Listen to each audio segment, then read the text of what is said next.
El América acaba de perder el Clásico Nacional en el Akron y en Coapa están viviendo el apocalipsis, según cuentan las redes sociales, pero antes de que todos se tiren por la ventana, conviene hacer una pausa para respirar profundo y preguntarnos si realmente estamos ante el fin del mundo o simplemente ante la primera crisis seria de un equipo que ganó 3 títulos consecutivos y que tal vez, solo tal vez, tiene derecho a pasar por un bache sin que tengamos que quemar todo y empezar de cero como si los últimos años no hubieran existido, porque resulta que después de la derrota ante Chivas, Henry Martín salió a decir que acatan órdenes como si fueran soldados sin cerebro.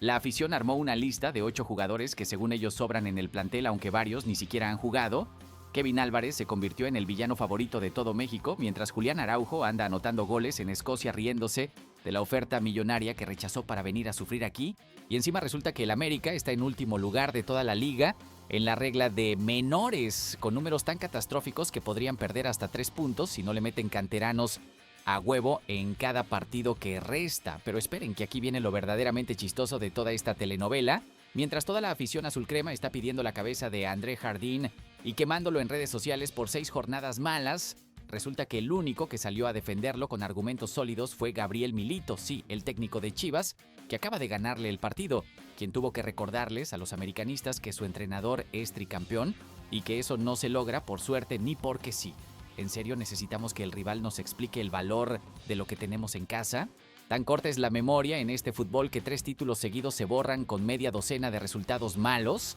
y mientras todos andan histéricos buscando culpables y pidiendo cambios radicales, nadie se detiene a pensar que tal vez, solo tal vez, este equipo simplemente está pasando por un momento complicado que con ajustes inteligentes y un poco de paciencia podría resolverse, sin necesidad de dinamitar todo el proyecto y empezar de cero como si no hubiera un mañana. Deja tu like y tu comentario sobre todos estos temas. Vamos a comenzar hablando primero sobre lo que realmente pasó en el Clásico Nacional, porque sí, el América perdió y jugó feo, pero tampoco es que Chivas les haya metido una manita histórica, ni que los hayan humillado futbolísticamente hasta dejarlos en vergüenza nacional. Fue un partido cerrado, feo, trabado, como suelen ser los clásicos cuando hay mucha tensión y poco fútbol. Y la diferencia estuvo en un gol que aprovechó Guadalajara, mientras que las Águilas tuvieron su ocasión clarísima en los pies de Víctor Dávila, que la desperdició de forma lamentable. Y ahí está el detalle que cambia toda la narrativa, porque si Dávila la mete en lugar de fallarla, hoy estaríamos hablando de la resurrección del América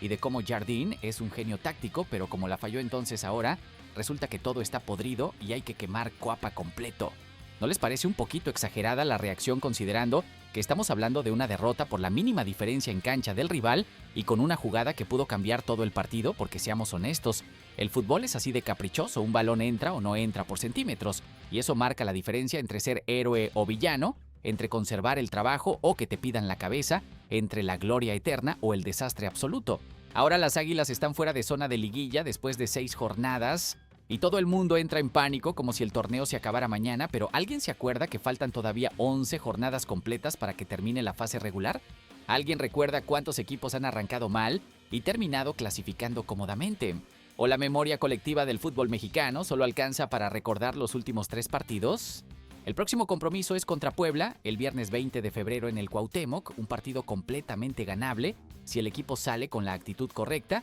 y si Jardín hace los ajustes necesarios que todos sabemos que tiene que hacer, y ahí es donde está la clave de todo. Este América tiene plantel de sobra para salir de este bache, tiene jerarquía acumulada en 3 campeonatos, tiene un técnico que sabe lo que es ganar títulos bajo presión y tiene 11 jornadas completas para corregir el rumbo y meterse a la liguilla donde todo se resetea y empieza un torneo completamente nuevo. Yo creo que la crisis existe y es real, pero no es ni remotamente tan grave como la están pintando, porque si este mismo equipo, con este mismo técnico, ganó 3 títulos seguidos enfrentando momentos difíciles en cada uno de esos torneos, ¿por qué ahora de repente no van a poder salir adelante de 6 jornadas malas? La diferencia entre el pesimismo tóxico y el optimismo realista está en entender que los problemas existen, pero que también existen las soluciones y que con ajustes inteligentes y un poco de fe en el proceso, este América todavía puede dar mucho de qué hablar en lo que resta del torneo. Ahora vamos a meternos en el tema de Kevin Álvarez, porque es imposible escribir sobre el América sin mencionar al hombre más odiado de Coapa en este momento. Pero aquí viene la pregunta incómoda que nadie quiere hacerse. ¿Realmente Kevin es tan malo como lo pintan o simplemente está pasando por el peor momento de confianza de su carrera y cada error que comete se magnifica 1000 veces porque la afición ya decidió que es el villano de la película? Porque seamos sinceros, Kevin no se volvió mal jugador de la noche a la mañana. Este es el mismo lateral que brilló en Pachuca y que convenció a la directiva del América de pagar más de 10 millones de dólares por sus servicios. Entonces, algo tiene que estar pasando en su cabeza o en su contexto para que su nivel haya caído tan dramáticamente. Y sí es cierto que en el clásico cometió errores garrafales que quedaron inmortalizados en videos virales. Es cierto que la banda derecha se ha convertido en autopista para los rivales. Es cierto que ofensivamente no aporta la profundidad que se esperaba de él. Pero también es cierto que cuando todo un estadio te abuchea y cuando toda una afición te señala como el culpable de todos los males, es muy difícil recuperar la confianza necesaria para jugar bien al fútbol. Ahora todos hablan maravillas de Julián Araujo, que rechazó la oferta millonaria del América para irse al Celtic de Escocia, donde se ha convertido en titular indiscutible y donde hasta anotó un golazo al minuto 90 este fin de semana. Y la comparación con Kevin es odiosa pero inevitable porque efectivamente Araujo tomó la mejor decisión de su carrera y hoy está brillando en Europa mientras nosotros sufrimos cada semana con un lateral que no encuentra su mejor versión. Pero aquí está el detalle interesante. ¿Y si Araujo hubiera venido al América y hubiera pasado exactamente lo mismo que con Kevin? ¿Y si la presión brutal de jugar en Coapa con una afición que no perdona errores lo hubiera hundido igual? Porque no es lo mismo jugar en el Celtic, donde los errores se perdonan más fácilmente y donde hay menos escrutinio mediático, que jugar en el América, donde cada partido es un examen público y donde un mal control puede convertirte en trending topic nacional. La afición ahora pide a gritos que metan a Aarón Mejía en lugar de Kevin, ese refuerzo de bajo perfil que llegó en préstamo desde Xolos y que no ha jugado ni un solo minuto. Y la pregunta es, ¿realmente creen que Mejía es mejor que Kevin o simplemente quieren cualquier cambio porque ya se cansaron de ver la misma película? Porque si Jardín mete a Mejía y el muchacho comete un error en su debut, ¿cuánto tiempo va a pasar antes de que la misma afición que hoy lo pide también lo quiera crucificar? Pensando bien, tal vez lo que Kevin necesita no es que lo vendan ni que lo manden a la banca para siempre, sino un respiro mental, un par de partidos fuera para bajar la presión, trabajar su confianza en entrenamientos y volver cuando esté en mejores condiciones psicológicas, porque al final del día, el fútbol también se juega con la cabeza y si mentalmente estás destruido, no importa cuánta calidad técnica tengas, que no vas a poder demostrarlo en la cancha, ya que hablamos de jugadores señalados. Tenemos que meternos en el tema de los 4 nombres que se negaron a salir del América cuando la directiva intentó buscarles acomodo en otros equipos y aquí la cosa se pone interesante porque estamos hablando de Néstor Araujo, Santiago Naveda, Kevin Álvarez y Patricio Salas, una mezcla curiosa de veteranos aferrados y jóvenes, sin espacio que según Ricardo Cariño de ESPN rechazaron irse o simplemente no encontraron acomodo en el último mercado. El caso de Néstor Araujo es fascinante desde el punto de vista sociológico porque el hombre lleva casi un año sin jugar un partido oficial desde abril de 2025, pero se niega rotundamente a abandonar el barco y uno tiene que preguntarse qué pasa por la cabeza de un futbolista profesional que prefiere cobrar su cheque sin jugar antes que buscar minutos en otro equipo donde podría ser importante. ¿Es solo cuestión de dinero o hay algo más profundo como miedo a fracasar en otro lado, apego emocional al club o simplemente comodidad de estar en tu zona de confort aunque no estés aportando nada? Porque desde afuera es muy fácil juzgarlo y llamarlo conformista, pero la realidad es que todos tenemos que pagar cuentas y si alguien te ofrece un contrato millonario para no hacer nada, ¿cuántos de nosotros tendríamos la fortaleza moral para rechazarlo? Con Kevin Álvarez ya sabemos la historia. Rechazó salir porque quiere pelear por un lugar en el Mundial 2026 con la selección mexicana y aunque la lógica dice que jugando mal en el América está enterrando sus posibilidades mundialistas, tal vez en su cabeza piensa que es mejor estar en el club más grande de México aunque no juegues bien, que irte a un equipo más chico donde sí podrías brillar, pero donde tendrías menos reflectores. Santiago Naveda y Patricio Salas son los casos más tristes porque son productos de fuerzas básicas que hace unos años eran promesas brillantes con todo el futuro por delante y ahora están atrapados en un limbo donde no tienen minutos en el primer equipo, no encuentran acomodo en otros clubes y están desperdiciando años valiosos de sus carreras sin desarrollo ni proyección. Pero aquí viene la pregunta incómoda, ¿de quién es la culpa realmente? ¿De los jugadores que se aferran a quedarse o de una directiva que les dio contratos que ahora no puede romper y que no tuvo la visión para planificar mejor sus carreras? Yo creo que hay responsabilidad compartida porque por un lado tienes jugadores que deberían tener más ambición deportiva y buscar espacios donde puedan crecer, pero por otro lado tienes una institución que firma contratos a lo loco sin pensar en las consecuencias a largo plazo y que después se sorprende cuando no puede deshacerse de jugadores que ya no necesita. Siguiendo con los problemas administrativos, pero cambiando completamente el tono, Tenemos que hablar sobre la regla de menores con algo de humor negro, porque si no nos reímos de lo absurdo que es esta situación, entonces solo nos queda llorar.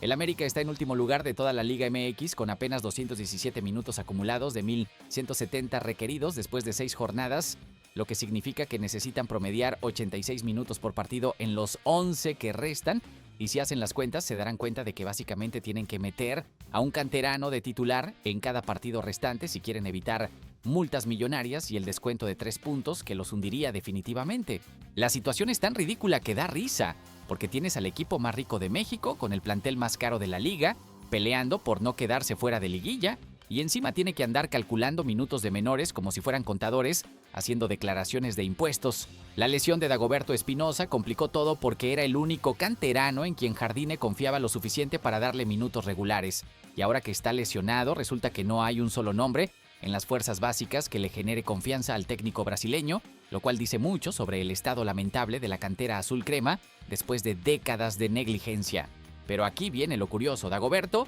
viajó con el equipo a Guadalajara para el Clásico, lo que generó especulaciones sobre un posible regreso cercano y si efectivamente vuelve en las próximas jornadas, entonces tal vez, solo tal vez, el América pueda salir de este embrollo sin pagar multas ni perder puntos, aunque para eso tendría que jugar prácticamente todos los minutos de todos los partidos que restan y eso tampoco es muy realista. De no cumplir con el reglamento, las sanciones incluyen multas económicas que podrían ir del 15 al 30% de alguna base de cálculo millonaria, más el descuento de 3 puntos, que sería la cereza del pastel en este torneo desastroso, y la imagen negativa que esto generaría sería brutal porque estarías diciendo al mundo entero que el América prefiere pagar multas antes que confiar en su cantera. Pensando bien, esta situación tiene su lado positivo, aunque suene contradictorio, porque está obligando a la directiva y al cuerpo técnico a voltear finalmente hacia las fuerzas básicas después de años de ignorarlas olímpicamente. Y si de esta crisis sale un cambio real en la filosofía institucional, donde empiecen a desarrollar canteranos con visión de largo plazo, en lugar de solo fichar extranjeros carísimos, entonces habrá valido la pena pasar por este momento incómodo de tener que meter jóvenes a huevo para cumplir con una regla. Hablando precisamente de declaraciones explosivas que generaron controversia, tenemos que analizar lo que dijo Henry Martín después del Clásico, porque sus palabras se pueden interpretar de 1000 formas diferentes dependiendo de qué tan paranoico o conspiranoico quieras ser. El capitán soltó que acatan órdenes y que siguen el sistema de juego, y claro, todo el mundo interpretó eso como una indirecta brutal a André Jardine, como si Henry estuviera diciendo que ellos hacen lo que el técnico les pide, pero que eso no está funcionando, básicamente lavándose las manos y poniendo toda la responsabilidad en el cuerpo técnico. Pero aquí viene la pregunta, ¿y si Henry simplemente estaba siendo honesto y reconociendo que como jugadores su trabajo es ejecutar el plan del técnico aunque no estén de acuerdo con todo? ¿Por qué asumimos automáticamente que fue una indirecta y no una declaración sincera de un capitán frustrado que está tratando de proteger a su grupo? Porque también dijo, nos avergonzamos hoy, y cuando el América recibe golpes, así es cuando mejor le va, intentando mandar un mensaje de reacción inmediata, y eso no suena a alguien que quiere tirar al técnico, sino a alguien que está dolido por el resultado y que está prometiendo una respuesta. La afición está dividida sobre Henry Martín, con un sector que cree que ya no tiene nivel para ser el capitán y referente ofensivo del equipo más grande de México, y otro sector que piensa que está recuperando forma después de su lesión y que su liderazgo en el vestidor sigue siendo valioso. Y aquí está la realidad incómoda. Henry no es el goleador demoledor que era hace 2 años, eso es un hecho, pero tampoco es el desastre que algunos pintan, porque sigue apareciendo en momentos importantes, sigue siendo respetado por sus compañeros y sigue teniendo esa experiencia de haber ganado títulos que no se puede reemplazar fácilmente con cualquier delantero joven que tenga más piernas pero cero personalidad. Yo creo que Henry pudo haber elegido mejor sus palabras considerando el momento delicado que vive el equipo, pero también creo que estamos sobreanalizando cada coma de sus declaraciones buscando conspiraciones donde tal vez solo hay un jugador frustrado tratando de explicar una derrota dolorosa, cambiando completamente el chip y metiéndonos en algo que debería avergonzar a toda la afición azul crema. Tenemos que hablar sobre el elogio inesperado que Gabriel Milito le dio a André Jardine después de haberle ganado el Clásico, porque el técnico argentino demostró más clase y más conocimiento de fútbol. En una declaración de 3 líneas que toda la afición del América en las últimas semanas, Milito dijo textualmente: América es un muy buen equipo, su entrenador es alguien probado, un tricampeón del fútbol mexicano. Con lo que cuesta ser campeón, mucho más difícil ser tricampeón, ahí está su gran mérito. Y esas palabras deberían estar grabadas en piedra y puestas en la entrada de Coapa para que todos las lean antes de empezar a pedir cabezas después de media docena de resultados malos. ¿No les parece absolutamente ridículo que el rival que sufre para ganar un solo título tenga que recordarles a los americanistas el valor de tener un técnico tricampeón? ¿No les da vergüenza que Gabriel Milito entienda mejor que la propia afición azulcrema lo difícil que es lograr lo que Jardín logró? Porque seamos brutalmente honestos, ser campeón en México ya es complicadísimo con toda la paridad que existe en la liga. Con los formatos raros de liguilla donde cualquiera puede ganar, con la presión mediática constante, pero ser tricampeón consecutivo es algo que solo un puñado de técnicos en toda la historia del fútbol mexicano han conseguido. Y eso no se borra con 6 jornadas malas en un torneo. La declaración de Milito es una lección de humildad brutal para todo el americanismo, porque está reconociendo públicamente el mérito de su rival justo después de ganarle, algo que requiere una grandeza que muy pocos técnicos tienen, y está mandando un mensaje claro: ustedes no saben valorar lo que tienen. Y tiene toda la razón, porque la memoria en el fútbol mexicano dura lo que dura un partido malo, y si hoy pierdes, entonces todos los títulos anteriores se borran mágicamente como si nunca hubieran existido, y eso es profundamente injusto con cualquier técnico, pero especialmente con uno que acaba de ganar 3 campeonatos seguidos. Yo creo que Milito hizo más por la causa de Jardín con esa declaración de lo que ha hecho la propia directiva del América, que no sale a respaldarlo públicamente con contundencia, y eso dice mucho sobre la calidad humana del argentino, pero también sobre la cobardía institucional de un club que no defiende a su gente cuando más lo necesita. Finalmente tenemos que hablar sobre la lista viral de 8 jugadores que la afición azulcrema armó en redes sociales después del clásico. Y aquí es donde podemos aplicar algo de humor ácido, porque la lista incluye desde señalamientos completamente justificados hasta nombres tan random que dan ganas de preguntar si los pusieron solo para completar el número. Los señalados son Kevin Álvarez, Néstor Araujo, Aarón Mejía, Alexis Gutiérrez, Santiago Naveda, Eric Sánchez, José Raúl Zúñiga y Víctor Dávila. Una mezcla explosiva que combina jugadores que sí merecen críticas con otros que simplemente están ahí porque alguien necesitaba llenar espacios. Kevin Álvarez obviamente encabeza la lista y con justa razón por todo lo que ya hemos hablado. Néstor Araujo también está justificadísimo por llevar un año sin jugar cobrando millones. Víctor Dávila entra por haber fallado esa ocasión clarísima que pudo cambiar el clásico, pero Aarón Mejía, ¿en serio vamos a criticar a un jugador que ni siquiera ha debutado? ¿Qué se supone que hizo mal? No convencer desde la banca, respirar oxígeno que podría estar usando otro. La inclusión de Eric Sánchez también es curiosa porque, aunque es cierto que no ha mostrado el nivel que justificó su fichaje costoso, tampoco es que sea un desastre ambulante, simplemente está en un momento irregular como la mitad del plantel. José Raúl Zúñiga y Alexis Gutiérrez probablemente están en la lista porque jugaron el clásico y no brillaron, lo cual es suficiente para que la afición enfurecida los meta en el mismo saco que Kevin Álvarez, aunque sus situaciones no sean ni remotamente comparables. Pensando bien, esta lista refleja más el estado emocional de una afición frustrada que un análisis objetivo de quiénes realmente están fallando, porque cuando estás enojado quieres señalar a todos sin discriminar entre los que sí merecen críticas y los que simplemente están pasando por un mal momento, y esa falta de matices es exactamente lo que convierte las redes sociales en un lugar tóxico donde es imposible tener conversaciones inteligentes sobre fútbol.